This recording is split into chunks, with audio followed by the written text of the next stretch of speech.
lead of Fabio Quartararo. 4 successive poles in 2021 for the Frenchman. On the front row with the 2 Ducatis. Equal best qualifying for Aprilia in 4th place. On the second row with Jack Miller and Brad Binder. Oliveira, Rin Vinales, heads row 5. And Bastianini there in 5th. Marq Marquez, Le Grand Prix. Home hero Valentino Rossi, multiple-time race winner here in Mugello. He starts from the head, and Alex Marquez, a former Moto 2 winner here back in 2019. An awful lot of work to do for the Spanish rider. I went to Vinales, then it was a double from Quartararo and Miller time in the last 2 Jeeps. Not too hot, it's not too cool. Let's get down into pit lane. The legend, 5-time world champion, Mick Doohan, standing up with you. What does it take to win here, and who do you think of the boys going to be in the fight?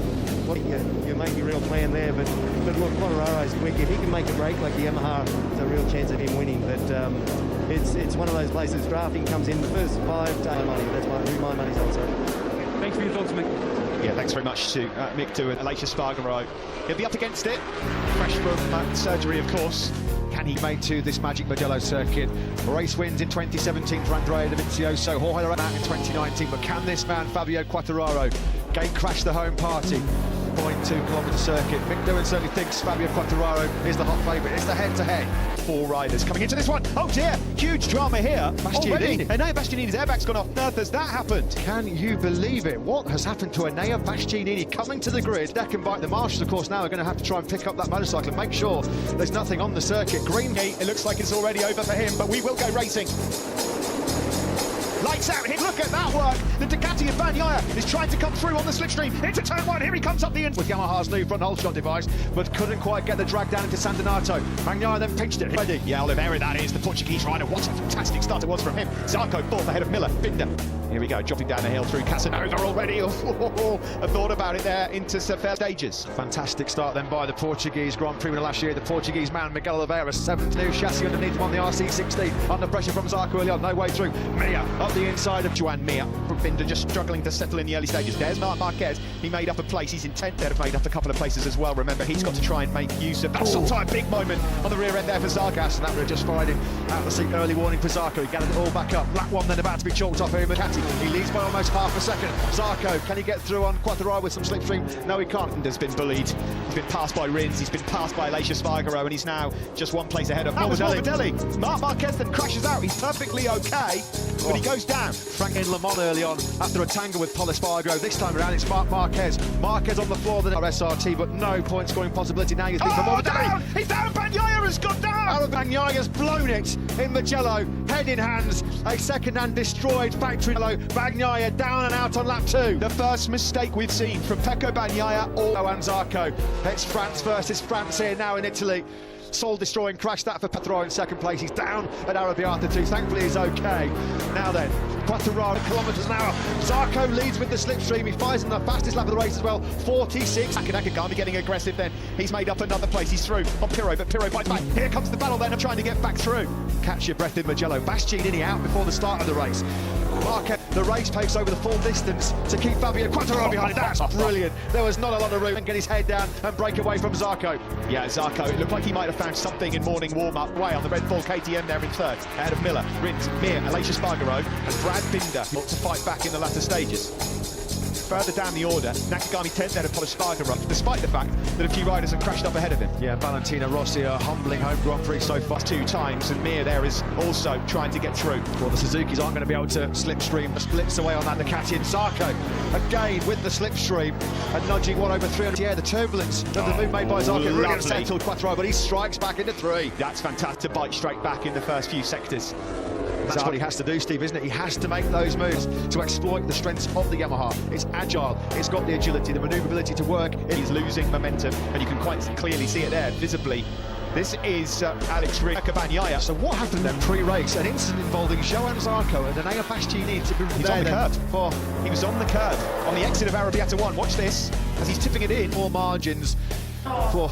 Did the punishment fit the crime? Some will say not, but down and out. He's getting closer.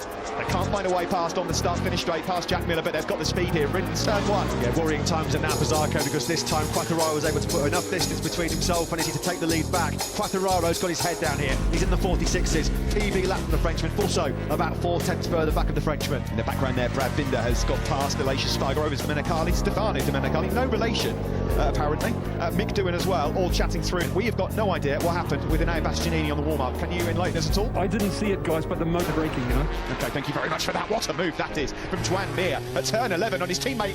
Remains in front. He goes up into 5th. Good stuff from the world champion. Blue on blue, that was brilliant. My problem is head in hands for Pecco Bagnaia. He knows that was a golden chance that slipped through his grasp. Steve said, how costly could that be in the final reckoning in this Moto GP World Championship? Because Fabio Quartararo trying to dish out the ultimate Between the Ducatis and the Suzukis and Rins, here going back past Juan Mir.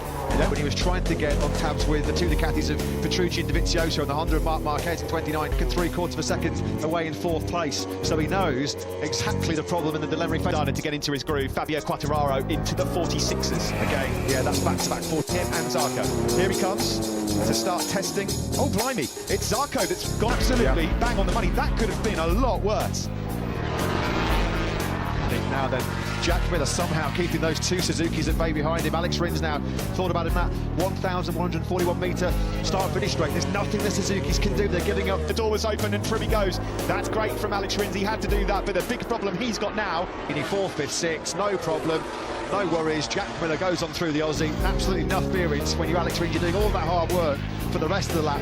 And then it's just free time for Fabio Quartararo, the only rider in the 146ers on that last lap. His gap is now up to 8/10 ahead of Zarco. Spargaro are closing. Juan Mir has been told mapping 2. Alex Rins as well as they try. Kelly Pirro doing an outstanding job on the Pramo Ducati. He's in 9th place. He's a couple of seconds for Jack Miller's Ducati. Miller though, there's no way through as we look forward to Rins and Miller. Heading up towards the hairpin. Corantayo, and look at Binder now, he's right on them, and Binder, but he holds on to his position. We get a moment now as well through Corantayo. They've got to be patient here. Although is he? He's running that tighter line. That's the better turning and the better edge grip of the Suzuki. But the Ducati to sweep straight back on by. Nothing Rins can do. Absolutely powerless. Simon, your thoughts on paper, I saw yesterday all the way to the end.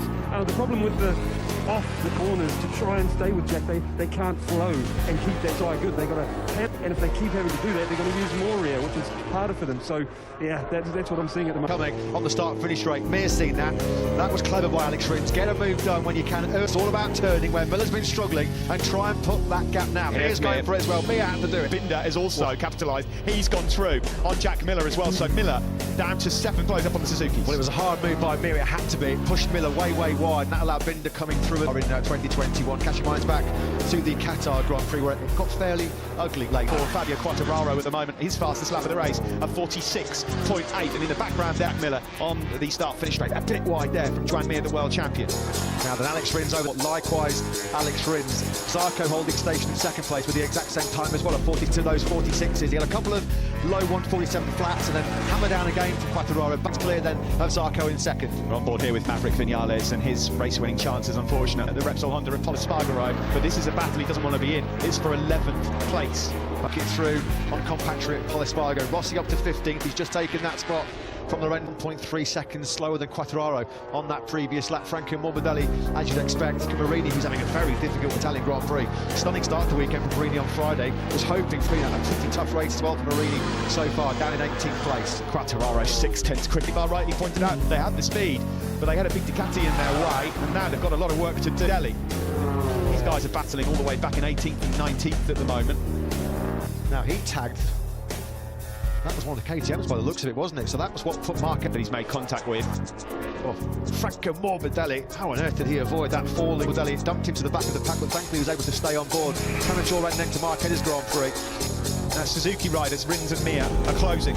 Just in the background you can see Rins, number 4. I don't think we're going to get a repeat of Fabio Quartararo's physical blow-up in Jerez where he ran. And he looks brilliant right now. He's over 2 seconds clear. You can hear the wheel spin being generated there out of the Chini corner.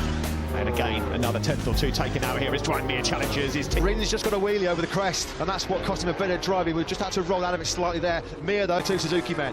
Yeah, neither will want to lose this fight. Juan Mir and Alex Rins. Got to be careful to Zarco and Oliveira, but if they carry on roughing each other up, that's going to disrupt their rhythm, and it will comp so he can reel in Zarco and Oliveira ahead of him. This man, Fabio Quartararo, well on his way. Tatami's lapping well, but he's in 9th. Lapping as good as the guys in 2nd and 3rd. and then it's Spargaro and Valentino Rossi in 15th. You know, it's all ifs, buts, whats and maybes, but case before the mixed conditions, and we had our rare flag-to-flag in Le Mans last time out.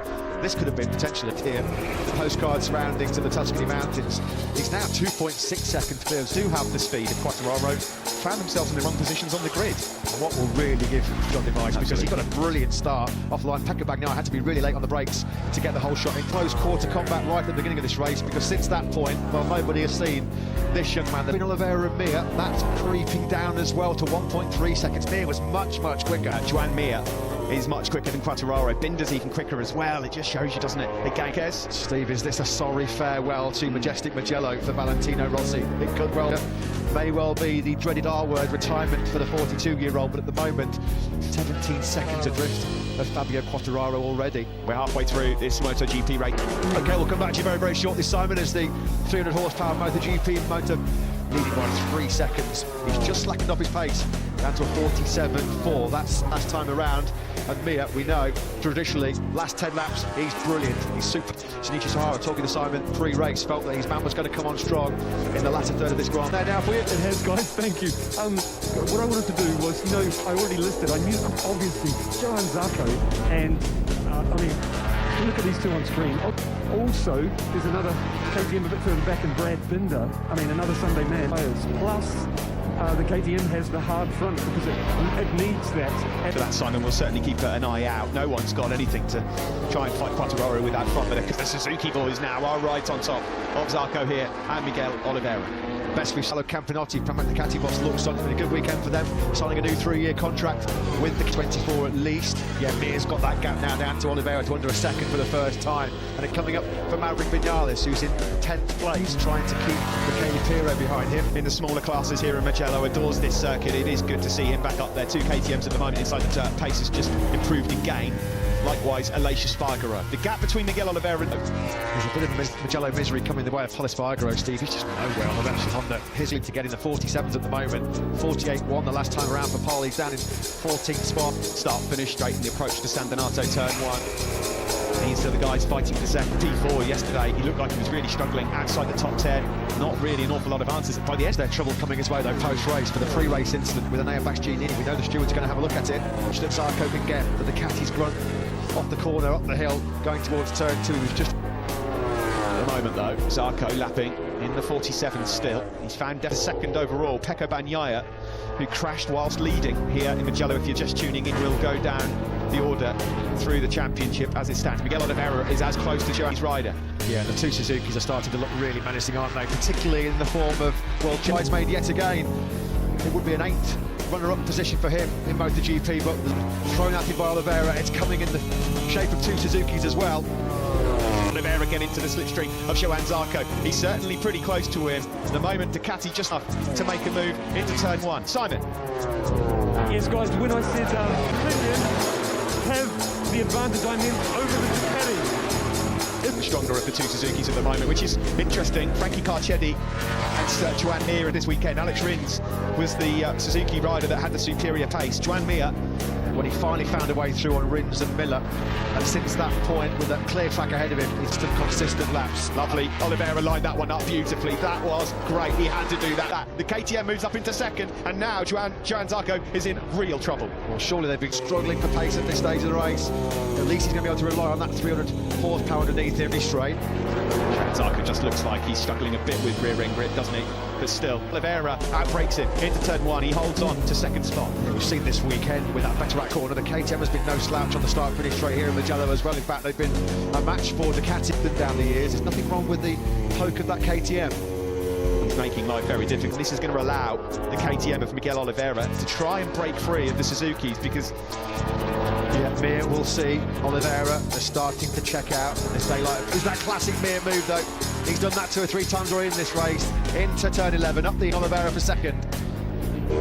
He needs Alex Rins now to do something similar. Again, we've got the start-finish straight coming up shortly. Yeah, that's the thing, isn't it, Steve? Mir's got to get the alliate with the brute horsepower of the Ducati. Now the onus on Alex Rins to try and find a way through quickly. Johann Zarco was miles behind. He's not close enough. Mir did get the perfect exit then. And so now, Fabio Quartararo, El Diablo, look at that. Totally different league. Operate Brink. He looks so good in Jerez, good in the dry in Le Mans, brilliant in Portimao, super. believe it. We came into this Grand Prix thinking that, oh, let's Rins, beautiful. Zarco struggling in this Grand Prix. There was a lot of people thinking this could be the first ever Ducati podium lockout in Grand Prix history. Right now, he's seen the damage from where Bastianini went into him. That's not Bastianini is okay. But wow, that's got to be looked at. Now of Miguel Oliveira. We saw Pit Byra celebrating earlier on, but he might not be settled podium yet this year. They've got 5 laps coming up to try and fight past Mick Doohan. He's not been particularly happy hunting ground here. Zarco in hot for him in terms of the battle with Alex Rins. He's going to be dropping back into the clutches of Binder and Miller if he's not careful as well. He's paying for starting 15th place on the grid. It's getting worse for Pol Espargaro as well. He's just been picked down in 15th place. Not what Pol Espargaro was hoping. He's looking for a big boost going home to Barcelona. Get to Barcelona, Catalonia was Pol Espargaro, but this has been a very, very difficult Italian Grand Prix. Not close enough here. Of course, this is all paying into the hands of Quartararo in terms of the championship. There you see Zarco and Bagnaia would be locked on points heading into Catalonia the next week. There's still a few twists. Yeah, exactly. That a little bit better. Just even one more row and it'd be a different... Rins has made another... Way too much. Rins has crashed out of a podium chance again. Yet again, can you believe it? A 4th consecutive no point scoring for him in his Grand Prix career. He's going to have 4 successive races without troubling the point scoring places for him inside that factory Suzuki garage. Pressure ramping up big time on Rins now. Seconds clear of Oliveira and Joan Mir. Just in the background there then, Zarco at the moment holding the road. 7th, Nakagami 8th, Vinales now is up to 9th, Pirro in 10th. This feeling that maybe Alex Rins had put all of those demons to bed, that this was the chance for him to reach. For now, we focus on this battle for second place. Joan Mir, can he hunt down a brilliant Miguel? Towards we go, turn 15, the final corner. Alex Rins, another DNF for him. There's going to be questions asked pretty soon because that races and he's surrendered such massive golden point scoring chances. Nakagami is on turn 14. That's Biondetti too, isn't it? He's lost too much in the end of the soft rear. There's been a fair few riders go out of this race here in Italy. Valentino Rossi's got Iker Lecuona and Danilo Petrucci up ahead of him now. Petrucci on for another top 10. Pirro on for... No, it's Pirro. It's Pirro. Big dust cloud kicked up after Rins' latest big error. Rossi's got the speed advantage, challenging Iker Lecuona in the battle for 10th place, so there could be a top 10 on offer here for the dot into turn 4. In the meantime, out front, Miguel Oliveira, place that we go to live now. Across the line, there are just 2 laps remaining. It's really fast down that start-finish straight. You can't rely on the slipstream in the fast and flying sections as well. The KTM has never really had any kind of grip levels, edge grip what can win here as well. That crash for Rins kind of galvanised him a little bit as well. So you can in that fight. What can you say about Fabio Quartararo, though? He's been utterly flawless here today. He was back in 2008. That record looked like it's going to be beaten. There's been a pole jinx as well here in Mugello. No win from Pulse, not quite close enough. It looks like here to be able to fight for those podium positions. Well, Aleix Espargaro, given the physical condition he's in, he's had that arm drained and in 7th place. That's a great result for Aprilia again here.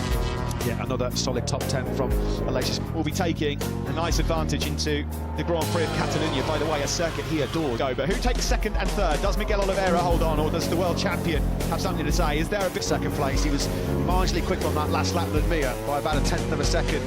Back to himself, having not scored a top 10 in the opening 5 races. You know, if Zarco is on the start-finish straight. Yeah, we've seen him have a few problems with wheel spin coming out of Mancini there, haven't we? His first podium of the year awaits. He's not had top 10 so far this year. He's trying to find a way through. He fancied a look there. He wasn't close enough. There's got to be a move coming. Close enough to get Oliveira into the last corner. That's surely into Mancini. He hasn't got the speed. He's not going to be close enough. No. Miguel Oliveira has been absolutely inch perfect on this last lap, as has Fabio. Another Mugello masterclass from this man. Absolutely fantastic. Fabio Quartararo, his first podium of the season. That one is for Jason de Pasquier. 3rd, Zarco 4th, Binder takes 5th, Miller 6th, ahead of Aleix Espargaro. Marq Garage, Tom, the close friend of Fabio Quartararo there, holding the Swiss national sticker on Fabio Quartararo's helmet, and the emotion will come flooding out now. So difficult for these Moto GP riders. Oh, Oliveira, on the last lap. This has happened in every class.